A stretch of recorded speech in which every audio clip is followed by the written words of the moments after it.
자, 오늘 새 정부 장관 후보자들에 대한 인사청문회 셋째 날을 맞이했습니다. 오전 10시부터 장관 후보자 3명에 대한 여야의 능력 검증이 이루어지고 있는데요. 지금 화면 하단에 작은 이 창으로 저희가 이 시각 현재 국회 모습을 전해드리고 있습니다. 지금 보시는 이 모습, 이진숙 교육부 장관 후보자의 인사청문회장인데요. 오늘 이슈가 가장 뜨거울 것으로 예상되는 인사청문회장입니다. 일단 논문 표절 그리고 제자 연구 가로채기 의혹 등이 가장 쟁점이 될 것으로 보이고요. 자녀의 조기 해외 유학과 관련된 문제도 추가로 쟁점이 될 것으로 보입니다. 교육부의 수장으로서 사교육의 핵심이라고 할 수 있는 조기 해외 유학을 보낸 그런 인물이 과연 자격이 있느냐, 이런 식의 공격이 집중될 것으로 예상이 됩니다. 자, 그리고 두 번째 장소는요, 어디죠? 고용노동부 장관 후보자의 인사청문회장입니다. 조금 정회가 돼서 지금은 약간 부산스러운 모습인데요. 일단 철도 기관사 출신의 장관 후보자이죠. 전문성에 대한 이 검증이 집중될 것으로 예상이 됩니다. 자, 마지막으로 세 번째, 정성호 법무부 장관 후보자에 대한 인사청문회장 실시간으로 보고 계십니다. 검찰 개혁의 새 핵심 가운데 한 사람이 될 이 법무부 장관 후보자, 역시 접경지역 토지 매입 후에 관련 법안을 추진했다는 의혹을 받고 있는데요. 국민의힘의 송곳 검증이 예고돼 있습니다. 오후까지 이어질 청문회 상황 저희가 속속 들어오는 대로 전해드리도록 하겠습니다. 자, 인사청문회가 셋째 날을 맞아 오늘도 여야는 장관 후보자들의 적격성 여부를 두고 치열한 공방을 이어가고 있습니다. 특히 앞서 말씀드린 것처럼 이진숙 후보자는 강선우 후보자와 함께 여러 가지 의혹으로 야당의 공세가 집중되고 있습니다. 오늘도 청문회 시작부터 여야 간의 자료 제출 문제를 두고 신경전이 펼쳐졌습니다.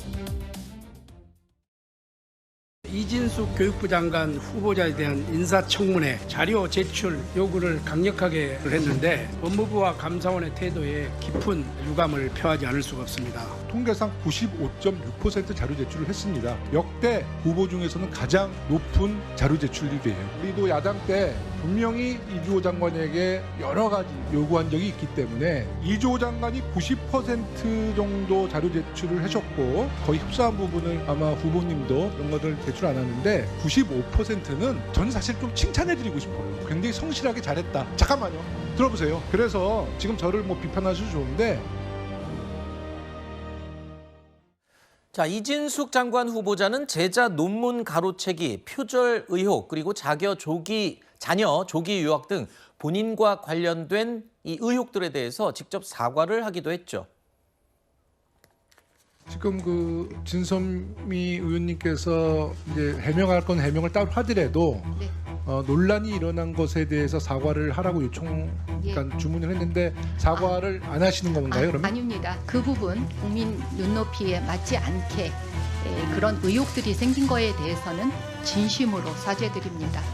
죄송합니다. 청문회 과정 속에서 그거는 이제 우리가 해명을 들어보자고요. 하여튼 그 부분에 대해서 논란을 일으킨 것에 대해서 사과를 하신 거로 저는 받아들이겠습니다.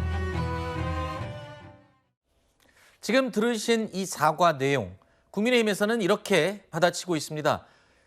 국민의 눈높이에 맞지 않은 부분에 대해서는 죄송합니다. 그러니까 사과는 했지만 이진숙 후보자에게 쏟아지는 자진 사퇴 요구에 대해서는 사실상 거부한 게 아니냐, 이렇게 지금 공격을 하고 있는 건데 어떻게 들으셨습니까? 그러니까 국민의 눈높이에 맞지 않는 의혹들에 대해서는 죄송하다. 그러면 그 다음 말은 떠오르는 게 하지만 후보는 사퇴 못하겠다, 이렇게 연결되는 건가요? 그렇죠. 지금 이야기한 것이 국민 눈높이에 맞지 않게 그런 의혹들이 생긴 것에 대해서 진심으로 사죄드립니다라고 했거든요. 그렇다면 의혹 자체가 아니라 의혹이 만들어진 것, 그러니까 본인이 제자들이라든지 관련자들의 입막음을 제대로 하지 못한 것에 대해서 사과하는 것인가? 그렇게도 생각할 수 있을 것 같습니다. 이진숙 후보자에 대해서 계속적으로 나오는 의혹들에 대해서 최근에 김건희 여사의 논문 표절을 이제 이끌어냈었던 단체가 있습니다. 11개 단체가 교수 등 이렇게 함께 모여서 논문 검증을 했는데 역시 표절이 너무 많다라고 본 것이고 잦은 사태에 대해서도 요구를 한 것이죠.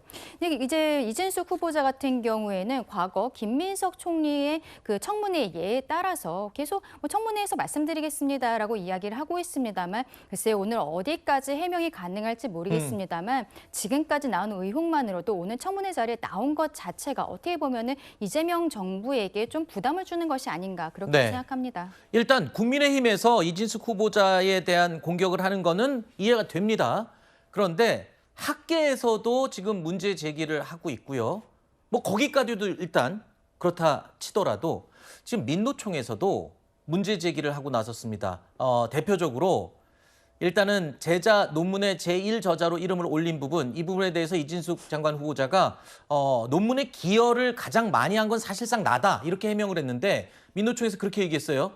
그러면 오히려 그 제자의 논문 자체를 지금 격하시키는 발언이다. 그럼 제자 논문인데 제자는 한 게 없다는 소리가 되는 게 아니냐. 이런 식으로 지적을 했고요. 또 한 가지.